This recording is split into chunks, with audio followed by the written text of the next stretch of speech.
Shalom sahabat Gebada, apa kabar hari ini?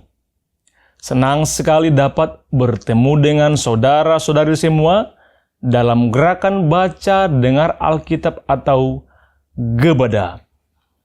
Saudara-saudari terkasih, kita telah sampai di penghujung kitab Yeremia, sebuah kitab yang penuh dengan nubuat tentang kehancuran dan pemulihan. Bagaimana perasaan Anda setelah membaca kitab ini bersama saya?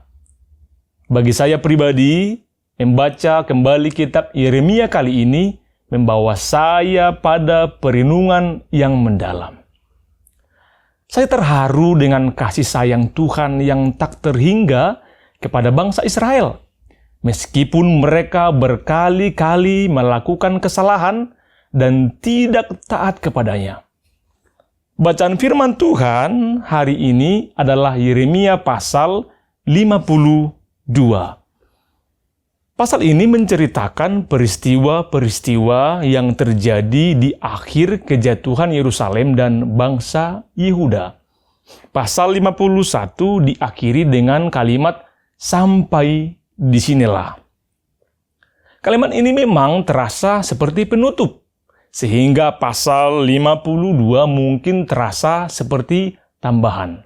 Namun, perlu diingat bahwa pasal ini memberikan informasi penting tentang akhir kisah bangsa Yehuda dan raja-rajanya. Seperti yang telah kita baca dalam pasal-pasal sebelumnya, Allah telah memberikan pesan peringatan melalui Yeremia berkali-kali. Dia telah menegur bangsa Yehuda atas dosa-dosa mereka dan mengingatkan mereka tentang konsekuensinya. Namun, mereka tetap tidak mendengarkannya. Raja Zedekia yang memerintah Yehuda pada saat itu juga melakukan kejahatan di mata Tuhan. Dia tidak mengikuti nasihat Yeremia dan malah mengikuti kehendak diri sendiri. Akibatnya dia harus mengalami akhir yang tragis.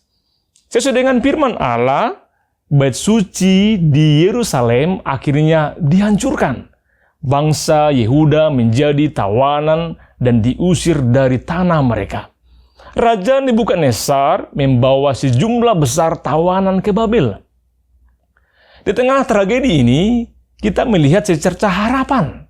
Raja Yoyakin yang sebelumnya dipenjara di Babel, dibebaskan oleh Ewil Merodak, Raja Babel yang baru. Meskipun mereka tidak dapat kembali ke Yerusalem, kebebasan mereka menandakan bahwa Allah masih memiliki rencana untuk menyelamatkan dan memulihkan umatnya. Kisah Yeremia dan bangsa Yehuda menjadi pelajaran berharga bagi kita. Kita harus selalu taat kepada Allah dan tidak mengikuti kehendak sendiri. Kita harus belajar dari kesalahan bangsa Yehuda dan berusaha untuk hidup dengan cara yang sesuai dengan firman Tuhan. Marilah kita bersama-sama membaca Yeremia pasal 52 dalam Gebada. Biarlah firman Tuhan ini menjadi pengingat bagi kita untuk selalu hidup dalam ketaatan kepada Allah dan menunjukkan kasih-Nya kepada semua orang.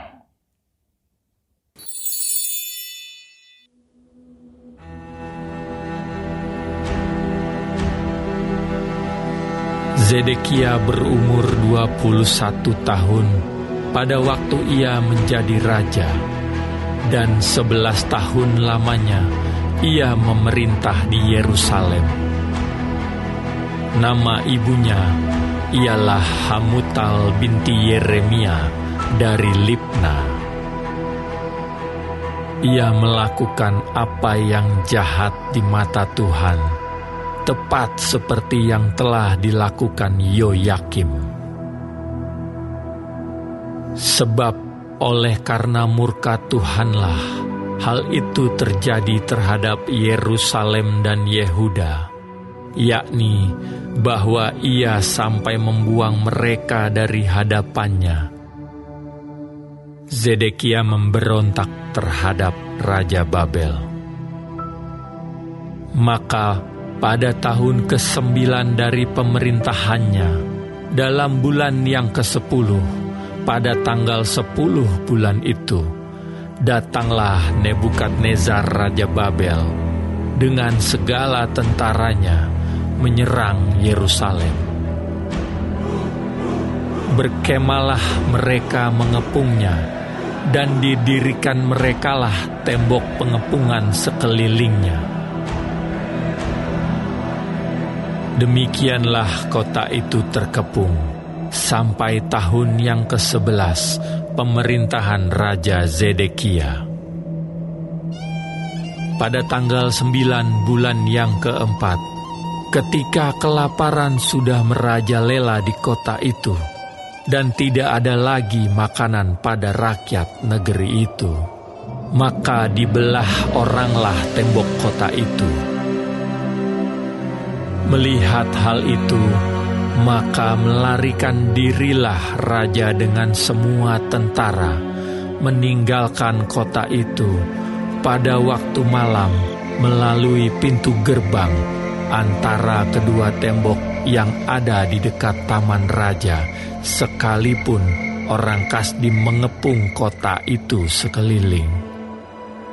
Mereka lari menuju ke Araba Yordan.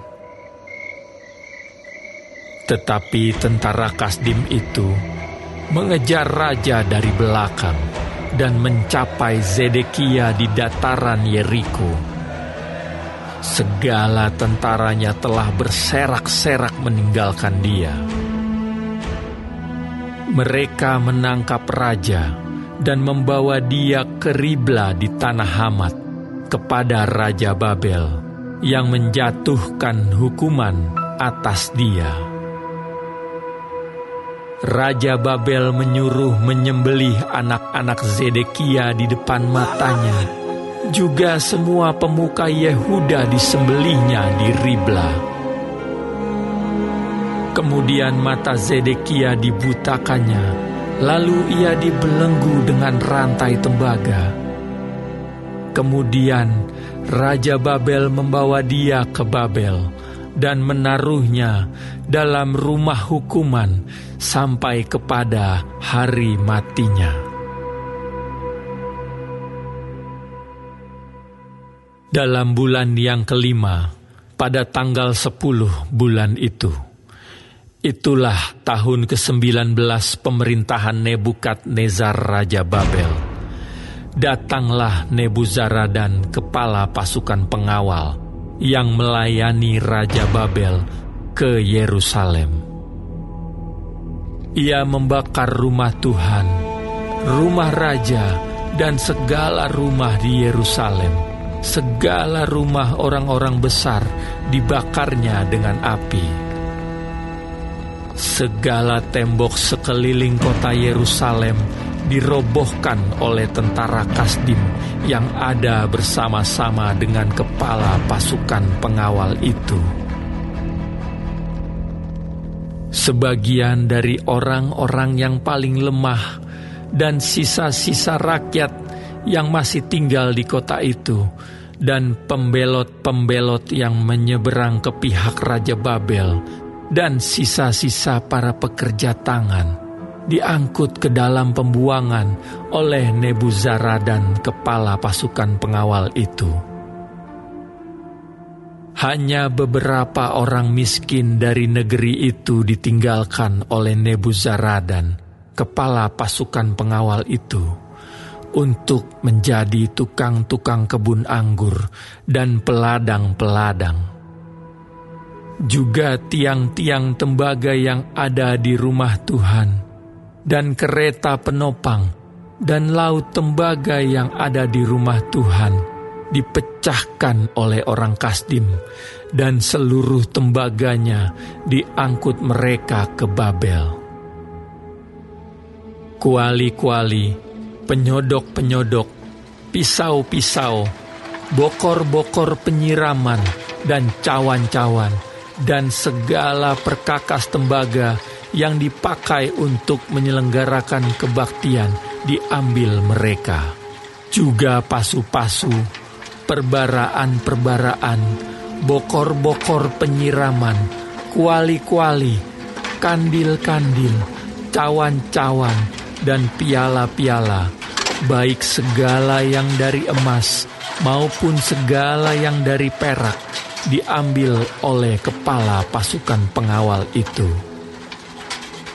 Adapun kedua tiang, laut yang satu itu, dan ke-12 lembu tembaga yang ada di bawah kereta penopang, yang dibuat oleh Raja Salomo untuk rumah Tuhan, tiada tertimbang tembaga segala perkakas ini.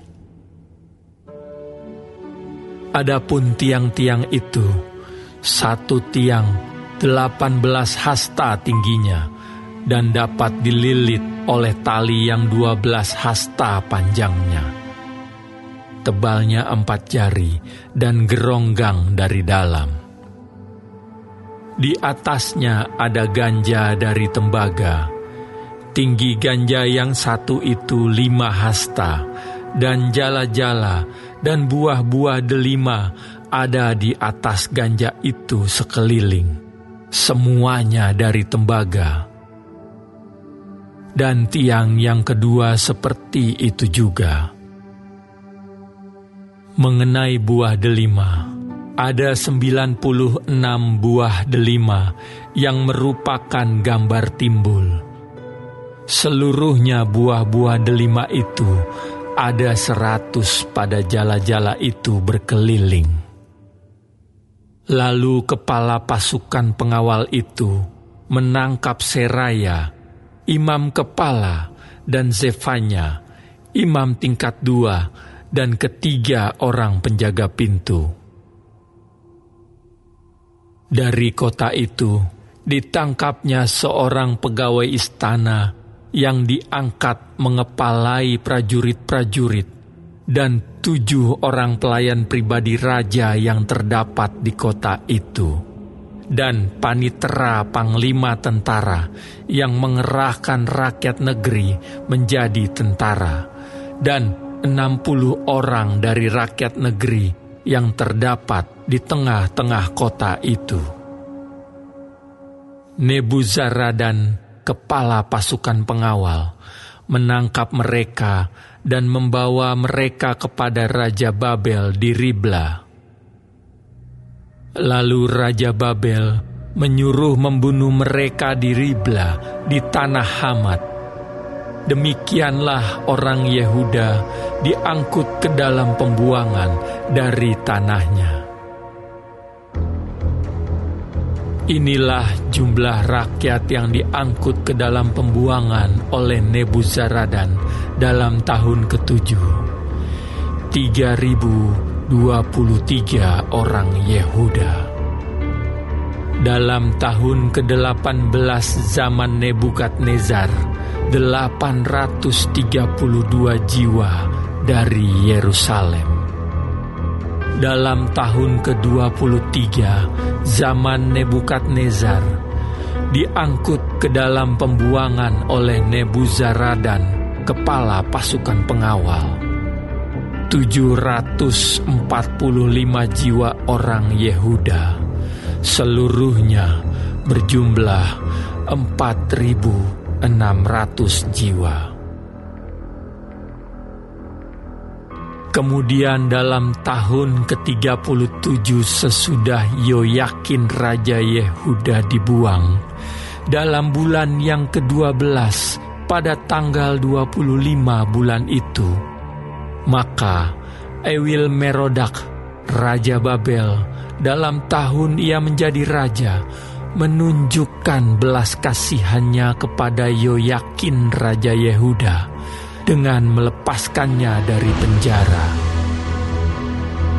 Ewil Merodak berbicara baik-baik dengan dia dan memberikan kedudukan kepadanya lebih tinggi daripada kedudukan raja-raja yang bersama-sama dengan dia di Babel.